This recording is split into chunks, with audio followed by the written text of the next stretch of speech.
SER Podcast.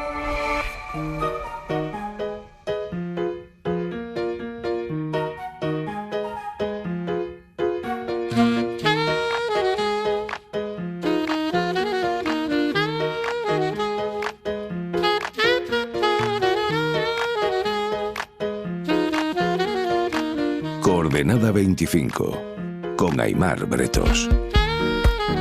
Y con Andrea Ricci, buenas noches. Buenas noches, Aimar. Los oyentes de Hora 25 tenían ya mono de Ricci. Y yo ganas de volver. Corresponsal de Asuntos Globales del País, analista de este programa de la Coordenada 25. La semana pasada estabas volviendo de Johannesburgo, de la cumbre del G20, por eso no pudimos emitir Coordenada. Esa cumbre del G20, digamos, descafeinada, no sé, por la ausencia de Trump. Estados Unidos boicoteó claramente ese foro. Sin Estados Unidos, foros como ese, ¿tienen sentido?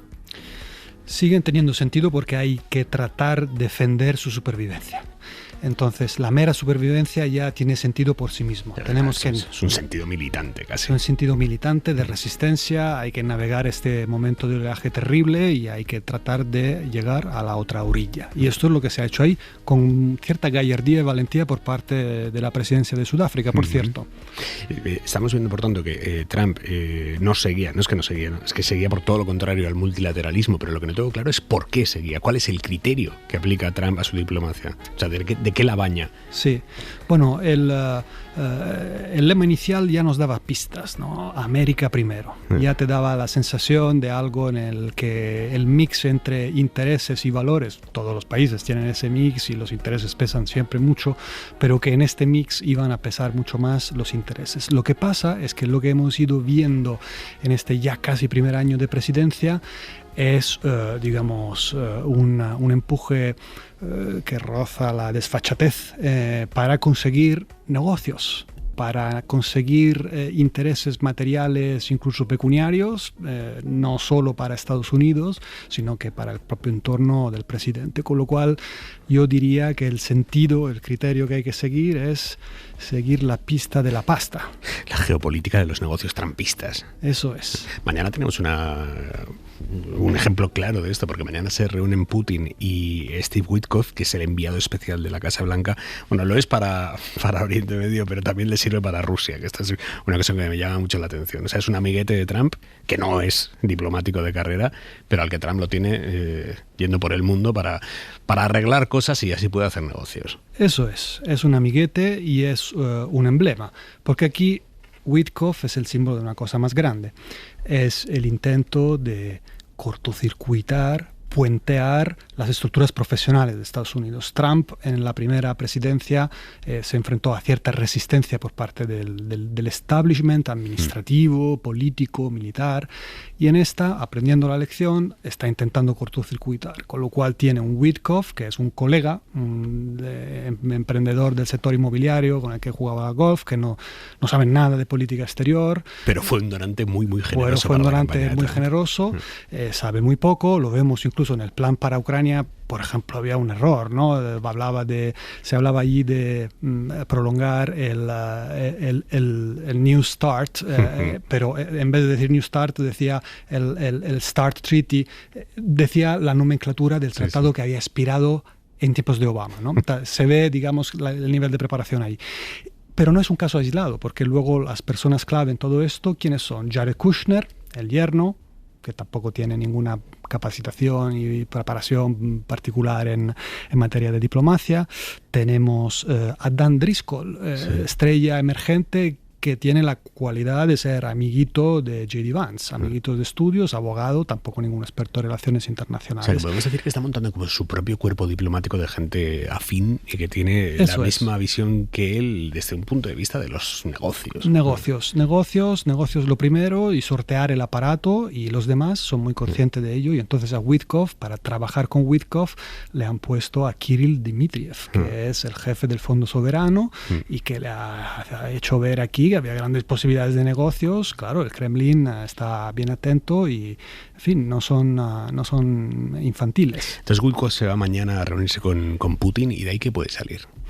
Bueno, lo que estamos es en el medio de una enorme negociación, en el cual el punto de partida era ese documento de 28 puntos que... imposible de tragar para Ucrania. Completamente intragable, impresentable, insostenible, que básicamente representaba una rendición que incapacitaba a Ucrania de garantizar su seguridad después del pacto, y que además incluía todos estos elementos de business descarado, ¿no? Entonces, el punto en el que estamos es que los europeos han planificado una resistencia ante esto. Precisamente en el G20 de Johannesburg, cuando estalló la granada diplomática, se reunieron para tratar de reconducir esto. En parte lo han conseguido. Todavía hay algunas fuerzas en Estados Unidos que razonan un poco. Marco Rubio parece que, sin tener mucho poder, pero trata de recoser algo, y estamos en ese proceso, con lo cual pues habrá que ver. Pero no creo que salga nada muy definitivo, entre otras cosas, porque Putin está convencido, yo creo, de que el tiempo con Trump en la Casa Blanca juega a su favor. ¿Por qué?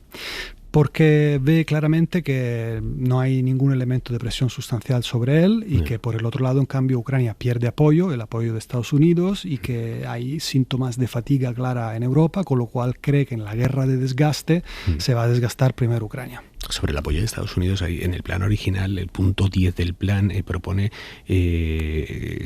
la garantía de Estados Unidos, se titula así, la garantía de Estados Unidos, y se explica que esa garantía recibirá una compensación, pero no se explica qué compensación, a cambio de qué, o sea, qué va a sacar Estados Unidos de todo esto. Ponen claramente que algo va a sacar, pero no sabemos por qué. Claro, ese es un enunciado de principios para mí. Estados Unidos no hace nada sin cobrar en el mundo, ¿no? Nada, ni por valores y ni tampoco por intereses, porque no sé, somos ingenuos, ¿no? Es que aquí esto no va evidentemente de beneficencia, pero a veces en la historia los países hacen cosas no a cambio de una monetización inmediata, sino porque creen que está a su interés, es construir alianzas o que se respeten ciertas normas, etc. Aquí todo es una monetización, y esa cláusula es eso. Nosotros proveeremos algunas garantías que no se definen a cambio de una compensación. Y a partir de allí hay una retahíla de cláusula que hacen ver por dónde quieren sacar la tacada, ¿no? El plan incluye que Rusia volvería a incluirse en la economía global y que firmarían algo así como un acuerdo de cooperación económica con Estados Unidos. Eso es. Esto es importantísimo. Eso es importante, y es uno de los ejes en los cuales, digamos, que Estados Unidos pretende sacar partido material, ¿no? Es pilotar el regreso de Rusia a la economía mundial. ¿Por qué camino? Bueno, por supuesto, con la cooperación en el sector energético y con la cooperación en el sector de los minerales estratégicos, en donde evidentemente Estados Unidos tiene un problema. Todos tenemos un problema porque China dispone de un control de dominio casi absoluto, los demás dependemos de China, es una dependencia muy incómoda porque estos minerales son necesarios para todos los desarrollos manufactureros modernos, y hay que poner remedio a esto. Entonces, si trazas una línea de puntos, Aimar, desde el principio de esta presidencia, ¿qué vemos? Un interés por Groenlandia, ¿te acuerdas? Sí, Luego sí. interés por Ucrania, la cual se subyuga para que firme un tratado de explotación de sus recursos mineros. Un interés por Canadá. Groenlandia y Canadá, evidentemente, son países con recursos, ¿no? Ucrania, Groenlandia, Canadá. Y ahora Venezuela. ¿No? Ahora Venezuela, pasando por Panamá, si quieres, ¿no? En donde el recurso no son activos minerales o energéticos. Son barriles. En el caso de Panamá son el canal. Y Venezuela, que es obviamente el país con las mayores reservas contrastadas de crudo del mundo.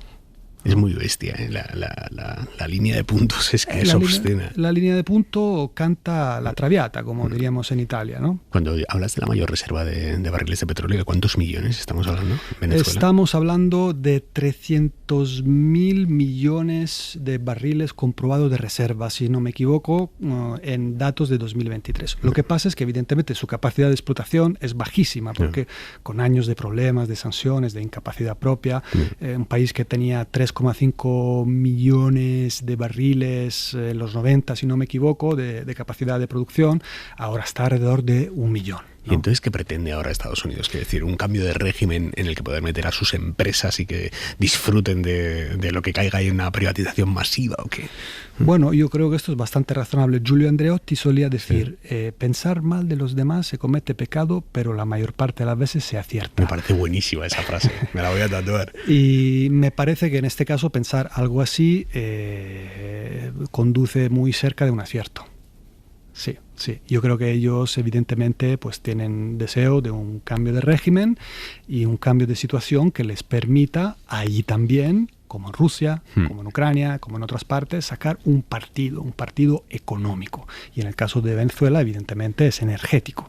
Pero ese buscar una activación del malestar interno, no le puede salir tiro por la culata a Trump, que haya un cierre de filas, que es complicado ahora mismo, tal y como está Venezuela, un cierre de filas interno, pero claro, es que ante un enemigo exterior, ante una injerencia, ya si no lo quieres plantear como enemigo, pero una injerencia tan obscena exterior que pretende quedarse con los recursos propios, ¿no puede haber un cierre de filas de alguna manera dentro de Venezuela? Sí, desde luego estas dinámicas pueden conducir a lo que tú dices, a un cierre de filas. Es más, quiero extender aún más tu razonamiento, que creo que es correcto.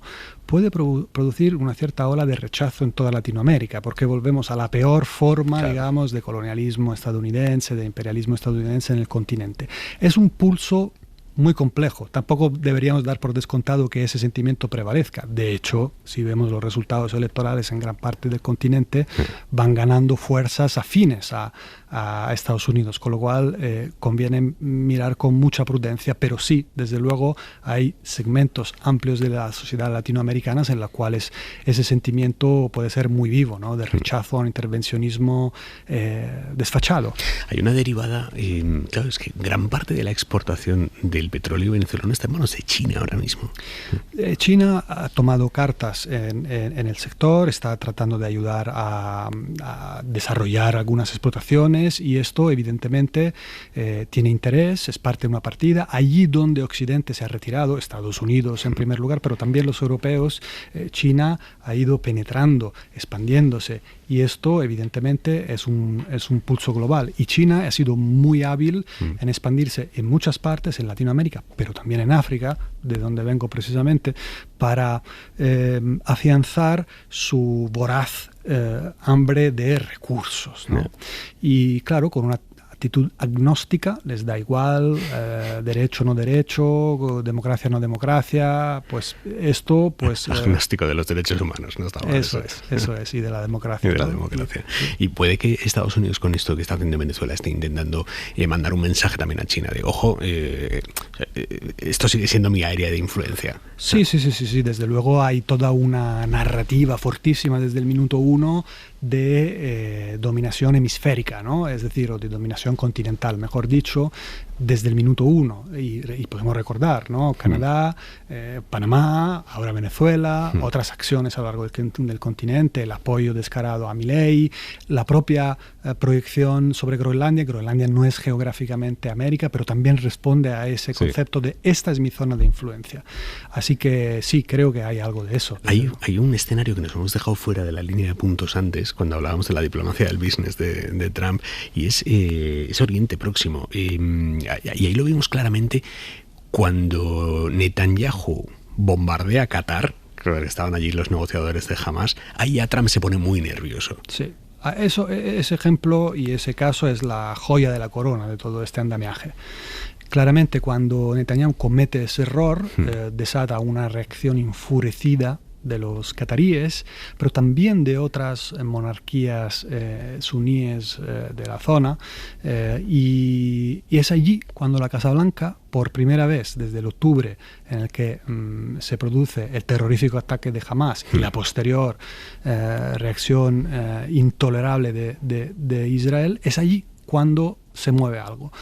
Mi interpretación es que se mueve algo porque efectivamente tiene pinta de perjudicar perspectivas de negocios lucrativos y espectaculares en distintos carriles, ¿no? Porque hay que entender que estos países de la zona son países con una enorme cantidad de capital derivada de sus explotaciones energéticas y que este capital fluye de distintas maneras. por ejemplo, con contratos militares o con otro tipo de inversiones de capital en otros emprendimientos, y también, por supuesto, con la perspectiva de una reconstrucción en Gaza, de una reordenación de toda la región en la cual Estados Unidos y sus empresas, y desde luego las empresas de los allegados de Trump, pueden ir de la mano. Así que ese fue el punto de inflexión. Uno de los hijos de Trump, que tiene una potentísima actividad inmobiliaria en el Golfo Pérsico. Así es. El Jared, el yerno, ¿no? El esposo de Ivanka. Y entonces, pues ahí hay otro punto para nuestro mapa de la pista de la pasta.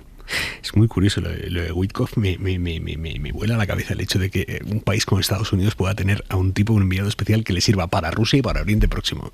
Sí, y que no sepan ni de lo uno ni de lo otro, ¿no? Eso es aún más espectacular. O sea, ahora mismo a un mandatario extranjero le es más práctico tener el teléfono de un amiguete de Trump que juega con él al golf que de un altísimo diplomático estadounidense. Sin duda ninguna, porque la administración Trump ha procedido a cortocircuitar, a sortear, a orillar todo lo que es el establishment diplomático, militar y funcionarial. Y lo han hecho de varias maneras. Entonces, por un lado, nombrando todas estas personas allegadas, amiguetes, familiares, etcétera, para puestos neurálgicos, pero también de otras maneras.